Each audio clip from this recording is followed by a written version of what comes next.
एक ओंकार सतनाम करता पुरख निर्भव निर्वैर अकाल मूरत अजूनी सैभं गुर प्रसाद। अंग 96। माज महला चौथा। महला चौथा मीन्स ये गुरु रामदास जी की रचना है। आवो भैणे तुसी मिलहो प्यारिया, जो मेरा प्रीतम दसे तिसके हूँ वारी। हे प्यारी बहनों, सत्संगियों को कहा जा रहा। गुरबाणी में हम सब जानते हैं कि उस परमात्मा को प्रियतम के रूप में बखान किया गया है और जीवात्माओं को उसकी स्त्री के रूप में बखान किया गया है। जो सत्य की राह पर चलने वाली जीवात्माएं हैं वो सब सत्संगी हैं, बहनें हैं, सखियां हैं। तो क्या कह रही है गुरु महाराज? हे प्यारी बहनों अर्थात सत्संगियों, आओ मिल बैठो। जो मेरे प्रियतम के बारे में बताएगी, जो मेरे प्रियतम प्रभु की कथा वार्ता बताएगी, उसके गुणों का बखान करेगी, मैं उन पर से बलिहारी जाऊंगी। मिल सतसंगत लद्धा हर सज्जन, हऊं सतगुरु विठो घुमाइया जी। सत्संगत में मिल बैठकर मैंने हरि रूपी सज्जन को पा लिया। सत्संगत में बैठकर, जहाँ सभी जीवात्माएं सत्य की राह पर चलने वाली, सत्य का गुणगान करने वाली, तो सत्संगत में मिल बैठकर मैंने हरि रूपी सज्जन को पा लिया है और मैं सतगुरु पर कुर्बान जाती हूँ। जिसकी मति को मानकर, जिसकी शिक्षा को मानकर, अपने भ्रमों को दूर करके मैंने सत्य की राह पकड़ी है और सत्संगत में आ बैठी। मैं अपने सतगुरु पर कुर्बान जाती हूँ। जह जह देखा तह तह स्वामी, मैं जिधर भी देखती हूँ उधर ही वह स्वामी प्रभु दिखाई देता है।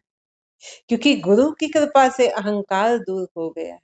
गुरु की कृपा से अब ये बात समझ आ गई है कि कारण और कर्ता वो परमात्मा है, मैं कुछ भी नहीं। अब मैं खत्म हो गई, अहंकार खत्म हो गया। तो अब जब अहंकार खत्म हो गया, जब ये बात समझ आ गई कि करने कराने वाला वो परमात्मा है, जो कुछ होना है उसकी मर्जी से होना है, उसकी रजा से होना है, तो अब तो सिर्फ शुक्राना बचता है कि हे प्रभु, करने कराने वाला तू है, तूने ऐसा कहा, कहलवाया है तो मैंने ऐसा कहा है। करने वाला तू है, तूने ऐसा कर्म कराया है, तू करने वाला है, मेरा कुछ भी नहीं है। मैं जिधर देखती हूँ उधर ही वह स्वामी प्रभु दिखाई देता है। अब मैं जिधर भी देखती हूँ, हर जगह अंदर बाहर तू ही तू है। कण कण में तू विराजमान दिखाई देता है। तू घट घट रवया अंतर्जामी, हे अंतर्यामी, अंतर मन में रहने वाला, अंतर मन में बसने वाला, अंतर की बात जानने वाला, हे अंतर्यामी प्रभु, तू प्रत्येक हृदय में व्याप्त है। गुर पूरे हर नाल दिखा ले, हाँ सतगुरु बिठो सद वारिया जी। पूर्ण गुरु ने मुझे परमात्मा मेरे अंदर ही दिखा दिया है। अब बाहर नहीं मैं उसको ढूंढती, अब वो अंदर ही मेरे मौजूद है। पता चल गया है। ये कैसे पता चला? गुरु की मति से पता चला, गुरु की शिक्षा से पता चला। पूर्ण गुरु ने मुझे परमात्मा मेरे अंदर ही दिखा दिया है और मैं उस सतगुरु पर कुर्बान जाती हूँ। एको पवन माटी सब एका, सब एका जोत समाइया। सभी में एक ही हवा मिट्टी और एक ही परमात्मा की ज्योति है। सब इक्का जोत वर्तै भिन्न भिन्न, ना रलई किसे दे रलाइया। सब में एक ही ज्योति कार्यशील है। कितनी आश्चर्यजनक बात है, सब में एक ही ज्योति व्याप्त है, परंतु माया में ग्रस्त लोगों को पिछले कर्मों के कारण जीवों के व्यवहार भिन्न भिन्न है। माया के कारण जो पिछले कर्म हैं उनके, उन कर्मों के कारण लोगों के व्यवहार भिन्न भिन्न है। वो किसी की ज्योति दूसरे की ज्योति के समान दिखाई नहीं देती। अंदर ज्योत सब में एक है। जिसने उसको जितना पहचाना वो उसको उतने रूप से ही उजागर दिखती है। जिसने नहीं पहचाना उसके लिए वो ज्योत अंदर है ही नहीं, वो बाहर खोजता फिरता है। वो किस लिए है? अपने पिछले कर्मों के कारण।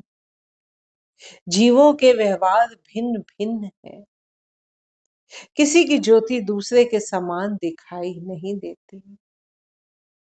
गुरु प्रसादी एक नदरी आए, हाँ सतगुरु बिठो बताइया जी। गुरु की कृपा से मुझे वह एक ही सब में दिखाई देने लग पड़ा है।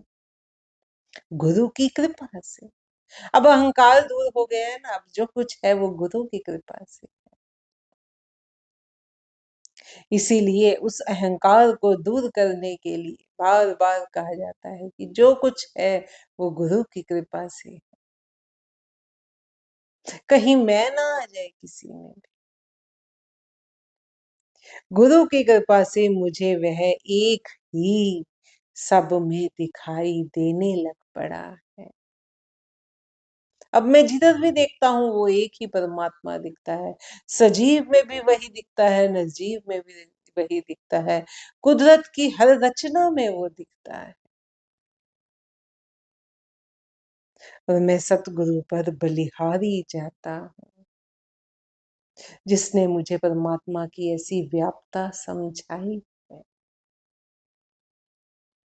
जन नानक बोले अमृत बाणी, गुर सिखान के मन प्यारी भानी। दास नानक अमृत वाणी का उच्चारण कर रहा है, जो गुरु के सिखों को प्यारी लगती है। उपदेश करे गुर सतगुरु पूरा, गुर सतगुरु पर उपकारिया जीव।